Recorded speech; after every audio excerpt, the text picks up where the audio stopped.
Up. Okay, so everybody able to see that? Alison, if you just stick your thumb up, if that's great, thank you. Okay, so I'm Rob Hancock, based at the James Hutton Institute on the Dundee site in the Cell and Molecular Sciences Department.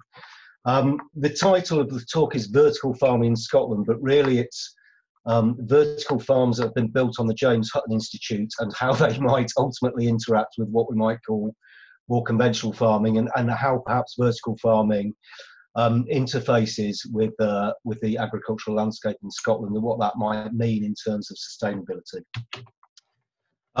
So I'm sure many people have seen slides like this before. Why is the James Hutton Institute interested in vertical farming, and why are we looking at vertical farming? Well, the population is increasing.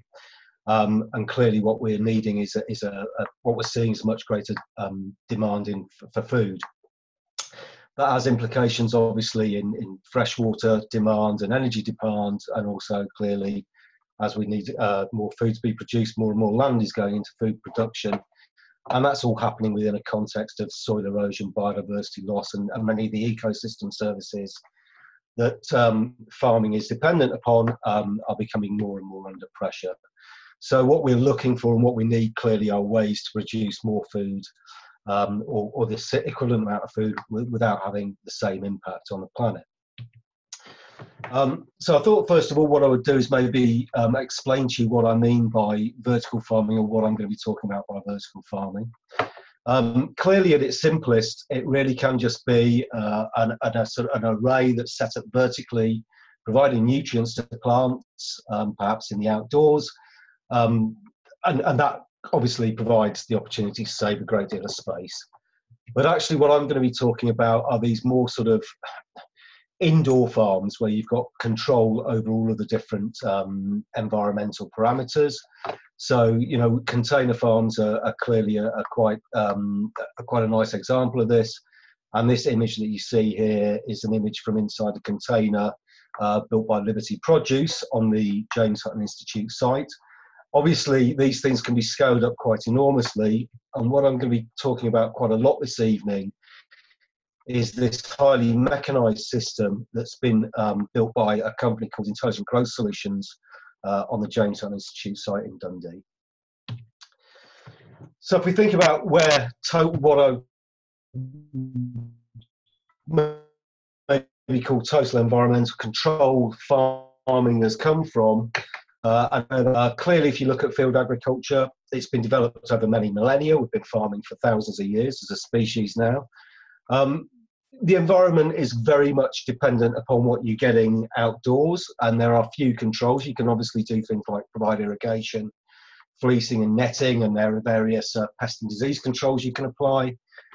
It's relatively low capital and relatively low intensity, particularly as for many, certainly in a climate like ours, for large parts of the year you can't grow anything.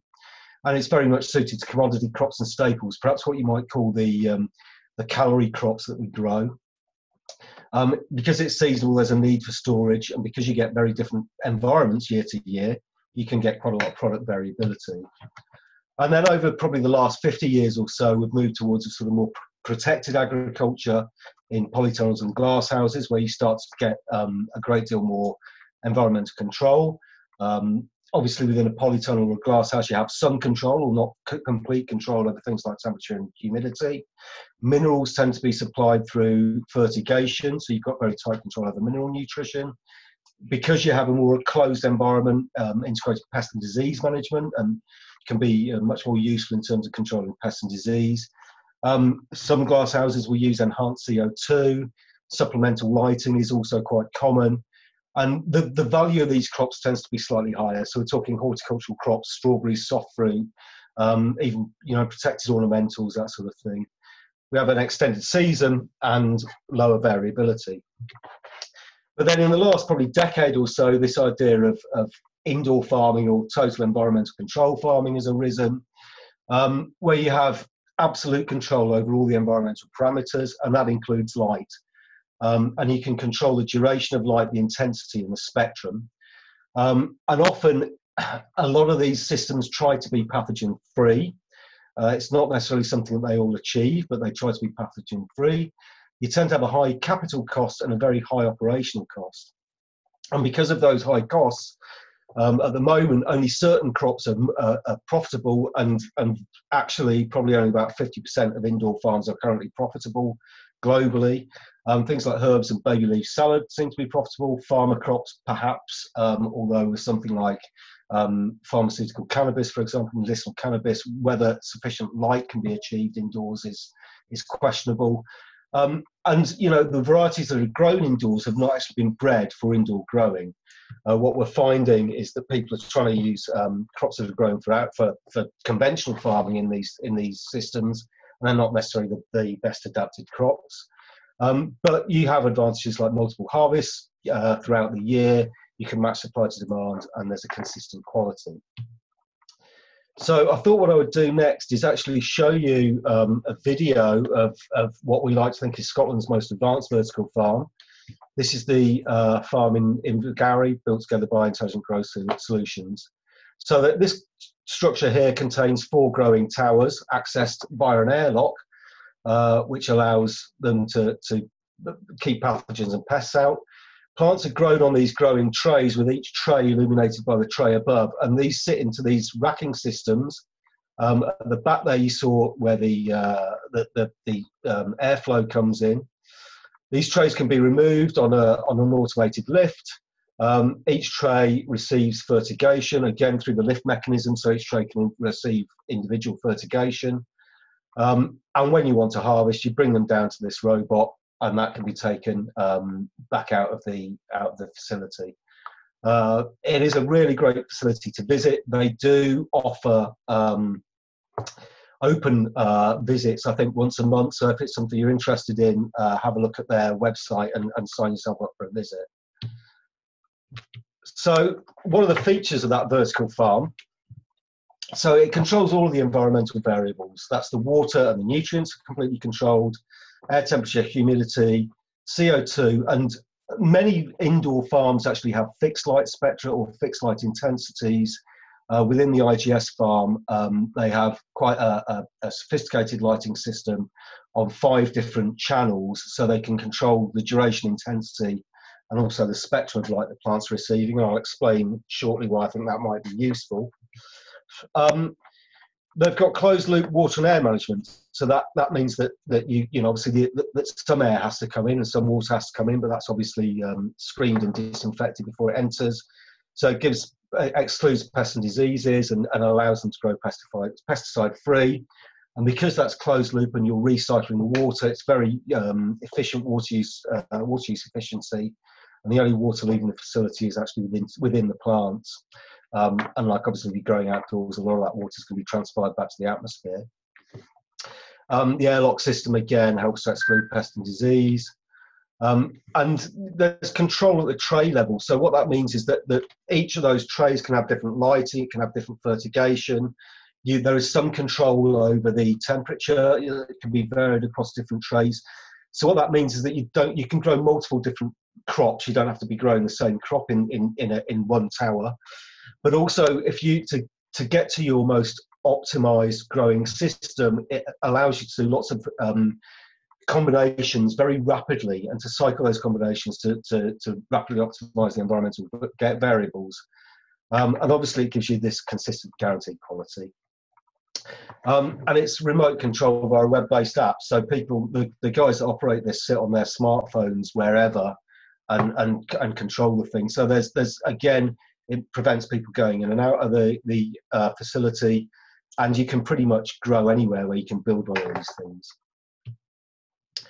And as I said, and I'll come back to this in a little bit, I think light and the control of light is something that's really important in terms of indoor growing, and actually provides us with some of the special features of indoor growing. So what this rather complicated image at the top is showing are the absorption spectra of different plant pigments. And chlorophyll A, chlorophyll B, carotenoids are essentially your photosynthetic pigments. And what you'll see is that the photosynthetic pigments absorb down here in the blue and here in the red.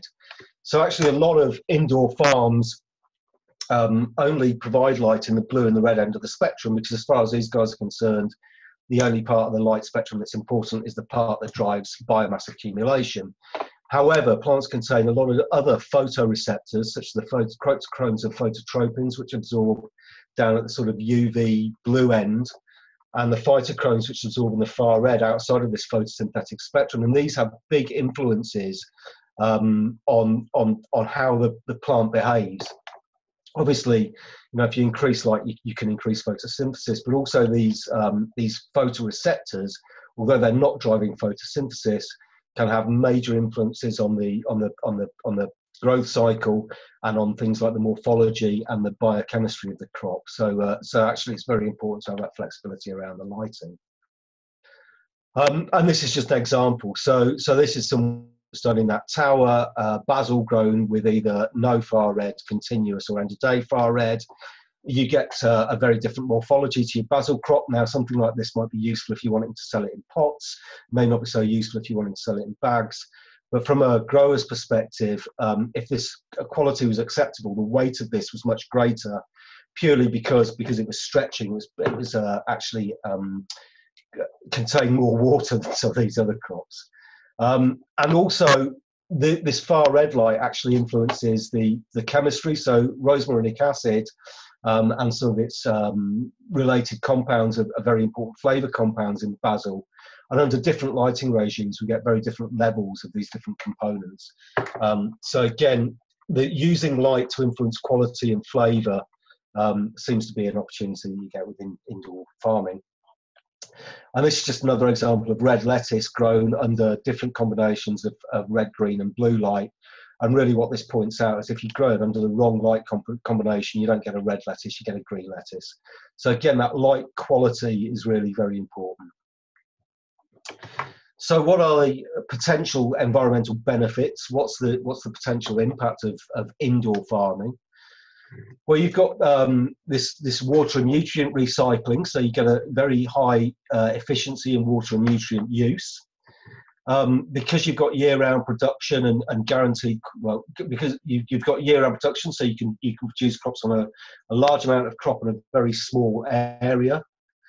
Guaranteed quality should hopefully mean less waste, pesticide-free, and you've got production independent of the environment and a smaller production footprint. So that means that hopefully you can produce close to where the demand is. You can produce on brownfield sites.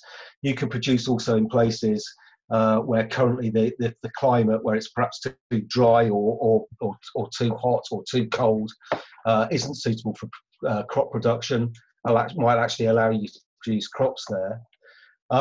And also, because you've got this very high level of control, then in theory, you should be able to match supply with demand by slowing down or speeding up your crop.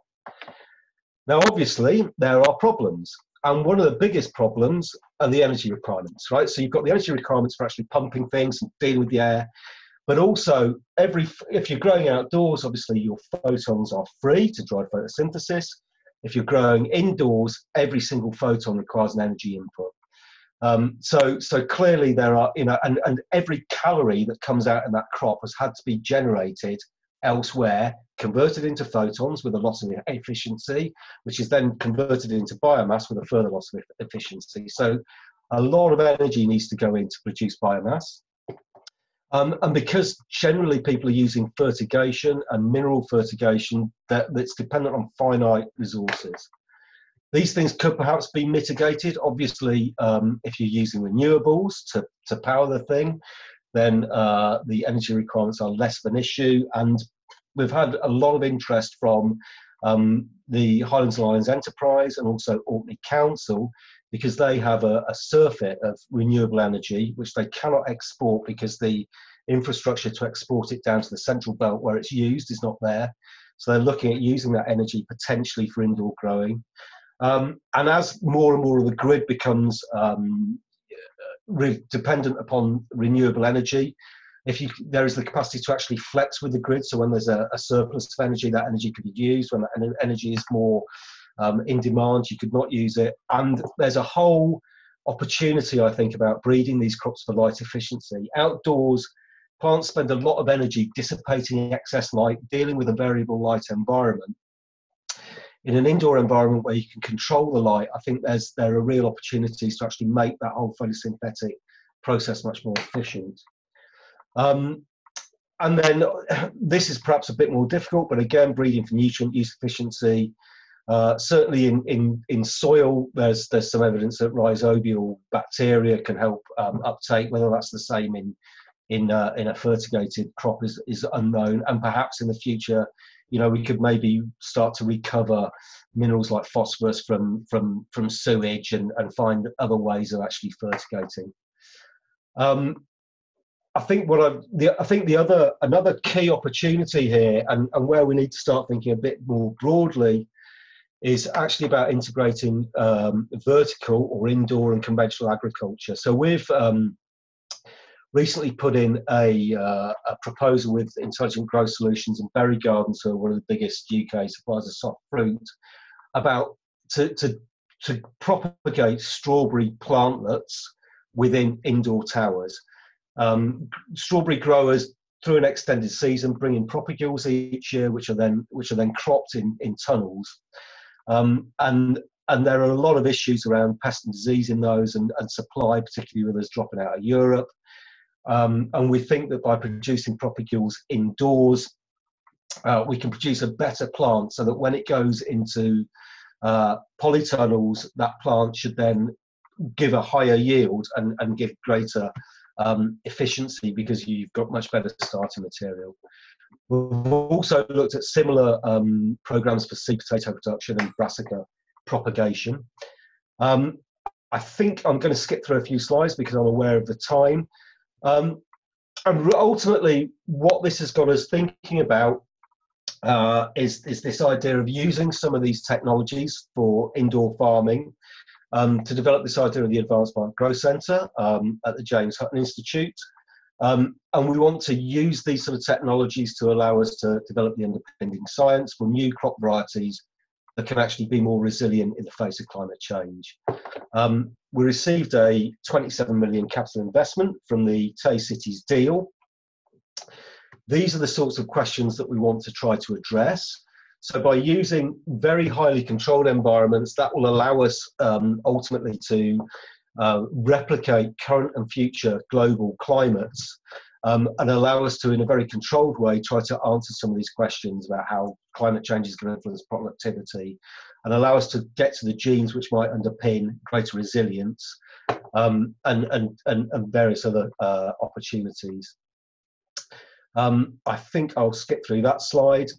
And really, at the basis of the Advanced Plant Growth Centre is linking these very advanced controlled environments where we've got control of things like light, temperature, gas composition, to actually allow over a broad range of over a broad range to allow us to replicate global climates, and to link that to high throughput screening of the plants using non-destructive imaging methods, which give us a readout of how the plant is actually responding to those environments. So by linking the capacity to actually measure these in a lot of plants in highly controlled environments, that will hopefully allow us to get more quickly to genes that are underpinning resilience. We can get to genes and alleles that are underpinning resilience.